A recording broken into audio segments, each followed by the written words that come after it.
Thanks very much. I'll ask you to ignore one of the terms in the title, which is not mentioned once in the actual paper, but maybe we'll come back to it in the discussion, I don't know. So, what is that term? Post-Liberalism. Post-Liberalism, Yeah. okay. So, the reception of Simondon's work following his death in 1989 can be viewed as having coincided with the rise of social movements seeking to challenge the hegemony of globalized capitalism after the end of the Cold War. This is especially true of that dimension of his work on collective affect, individuation, and transformation, which can be seen as appealing to the wave of libertarian, decentralizing, and post-autonomous thinking that accompanied much of this politics. Completed in 1958, however, Simondon's warning against the twin dangers of communitarian reaction and technocratic domination in Du mode d'existence des objets techniques speaks of a period of intense crisis marked by an attempted military coup by colonial officers and de Gaulle's return to power under a refounded republican constitution. Today, as the collapse of the compensation model of third-way neoliberalism gives way to an interregnum of hallucinatory culture wars between so-called populists and authoritarian defenders of the status quo, the importance of Simondon's account of the dynamic tension between normative openness and closure and the specific role of culture as, quote, a lived totality through which man regulates his relation to the world and himself, seems all the more relevant. In this paper, I want to explore the relationship between culture and politics in his work, and in Du mode in particular, and ask to what extent his program of a reintegration of technics into culture can point to a way out of this ideological deadlock. The notion of culture as a system of defense against techniques, that's Simondon's phrase in the introduction, advanced in Du mode, can be situated within a broader trajectory spanning the second half of the 1950s and the first half of the 1960s. Culture's problematic status, at once central to Simondon's project and the object of a number of subtle conceptual revisions and equivocations,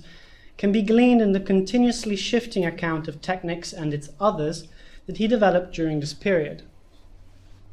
The formulation of a so-called phase shift, déphasage, whether conceived historically or ontologically, can be seen to articulate the fundamental relationship or tension between individual and milieu at multiple scales, and is itself generated as a kind of spontaneous figure-ground schema from within the standpoint of the living individual, a stamp of its limited representational interiority, or, in extremis, of a form of ontophenomenological alienation requiring psychic and collective resolution. Yet, despite this quasi-axiomatic role, whether as an originary disjunction between technics and religion in the crucial third part of Du mode, technics and the sacred in Psychosociologie de la technicité in 1960 and 1961, symbolic action versus symbolic production in Imagination et Invention, or indeed between techniques and culture in the article Culture et Technique in 1965, the phase shift's different incarnations do not easily yield a univocal definition of culture that can operate within and across each of these works. So, immediately, we notice the problem of simply equating religion, as defined in Du mode, with culture as defined in Culture et Technique, that is, as equivalent others to techniques, in order to grasp Simondon's use of the term culture in Du mode as the trans-individual medium for the resolution of the phase shift between techniques and religion. It's a bit much in one sentence, but hopefully we'll get there. In fact, in Culture et Technique, the category of culture retains all the strategic centrality it was tasked with in Du mode, but is further complicated by an additional distinction between culture with a small c, conceived as the opposite of civilization, in the sense of civilisation technique, which is a term that was very current in the early 60s,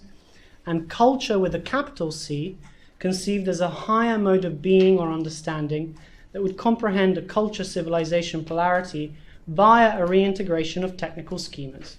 thus establishing the normative basis for new forms of action and organization within the human domain. Here, Simondon retraces the meaning of culture by analogy with its roots in agricultural techniques, contrasting these with the techniques of animal breeding or husbandry. So while breeding entails direct action on the living within an artificial milieu, the technique of agriculture entails indirect action on the living, i.e. on plants, via direct manipulation of its environment. This is except in the case of horticulture or the genetic modification of plants, but that's just an exception. Following this functional analogy, Simondon characterizes culture and technics as having a common basis in forms of technical activity on the living. These, in turn, can be distinguished as either either acting directly on the living, as in the domain of culture, or indirectly via its milieu or environment, as pertains to forms of technical activity. As he puts it, quote, "Whether willingly or not, man is a technician of the human species," via a kind of feedback action. Once this dimension is rendered explicit, it becomes clear that not only culture, but techniques too, its apparent opposite, can be considered as, quote, techniques of human manipulation. So that while the unintended social consequences of technical activity so that while the unintended social consequences of technical activity may be converted into explicit social ends, the object of a properly political decision, these same ends can themselves no longer be conceived as being purely extrinsic to their object, but rather as internal to an open system comprehending both the living and its environment. So the question can therefore be put, what happens to politics once the ends of human action are no longer purely cultural, but those of an open technical culture, as Simondon would wish? The problem of the specific scale of human action becomes decisive here. This is because the phase shift between culture and techniques can be seen as symptomatic of the differentiation between the two levels at which the feedback effects of technical action on the living are felt. The common conception of techniques as a neutral means is a product of the fact that its feedback effects outstrip the scale of human groups in both space and time via their mediation of the natural environment. In this sense, as Simondon maintains in the Note complémentaire and again in Culture et Technique, culture is a mode of technical activity pursuing ends that are internal to the rhythms of the community in a manner that is immanent to it, while techniques is not only intercultural, outstripping the normative specificity of any single community, but also open to and conducive of normative invention. This is why, while culture promotes social stability and closure, techniques can be seen as a catalyst of social evolution and experimentation through indirect feedback effects.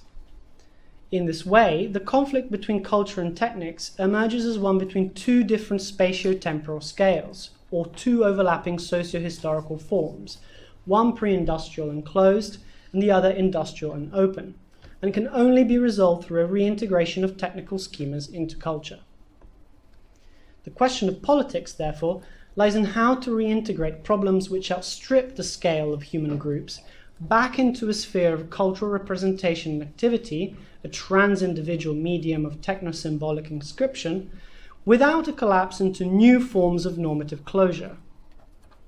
But, crucially, it also lies in the possibility of integrating the fundamental openness and universality of technicity into operative schemas that do not simply dissolve into new forms of social homeostasis at a global level.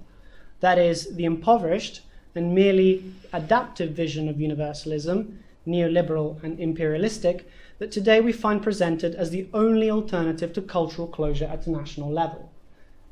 As Simondon makes clear in Du Mode, the twin dangers of technocratic domination and communitarian reaction are symptomatic of a kind of evolutionary misadaptation between living individuals and their milieu, which, as Bergson had already argued in Les deux sources de la morale et de la religion in 1932, in his attempt to analyze the crisis of the interwar period, constitutes the essential problem of politics in the contemporary era.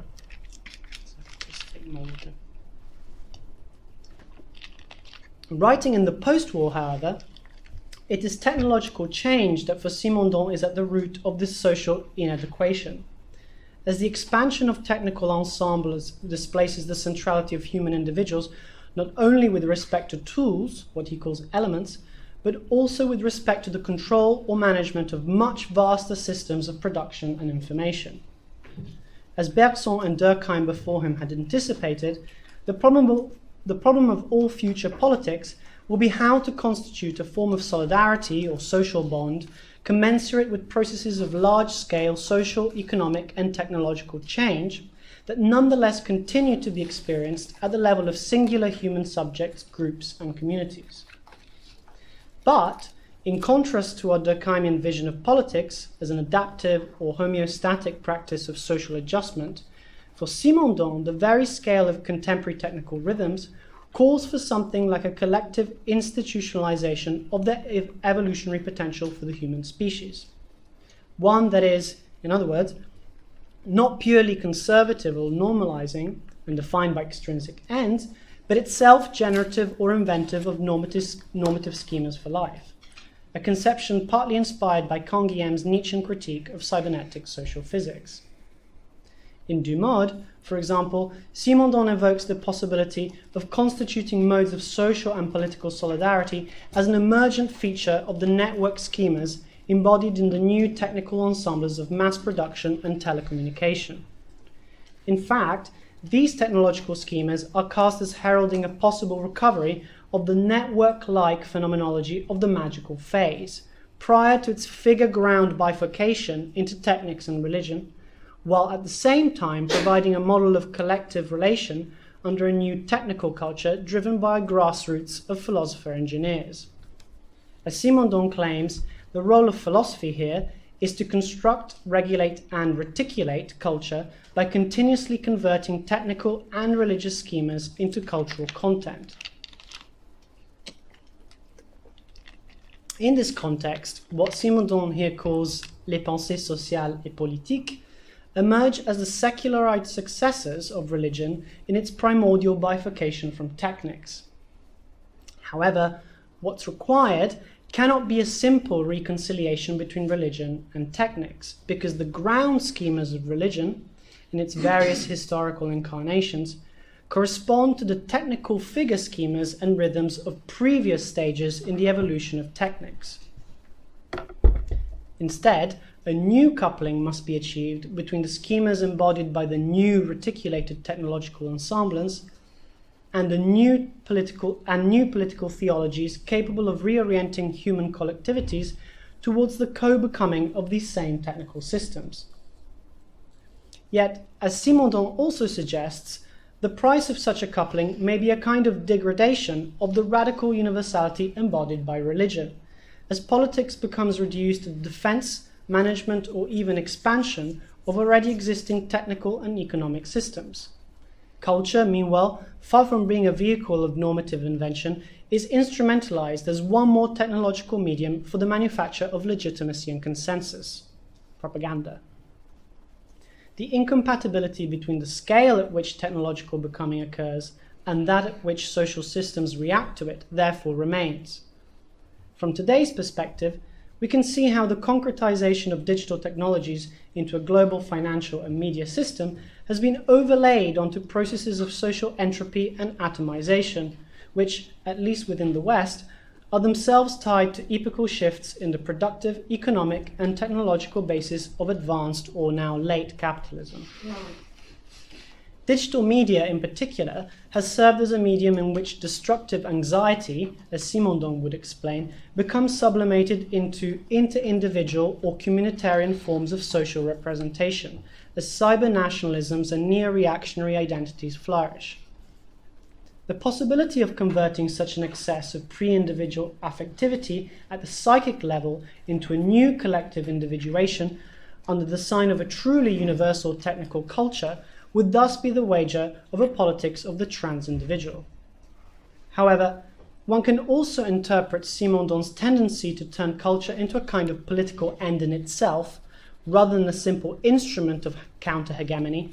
as a mark of the limited ideological purchase of a project that, while challenging the apparent neutrality of technology, clearly fails to problematize the neutrality of the state, not to speak of the social as a field structured by power and conflict. Indeed, despite his criticism of the early figures of French positivism and technocracy, such as Saint-Simon and Comte, one can sense in his work the enduring legacy of the social theory of the post-revolutionary period, which had sought to replace the social prophylactic of Christianity with religious representations of the new industrial society, following the devastations of revolutionary terror and war. Moreover, despite Simondon's privileging of invention over conservation, the necessary expansion of the scale of politics engendered by new technical ensembles means that a reintegration of technics into culture, were it successful, would serve to dissolve the autonomy of politics, the functional successor of religion, with respect to this enlarged domain of technical functioning. Failing this integration, Simondon remains a prescient but pessimistic analyst of our current condition. Thank you.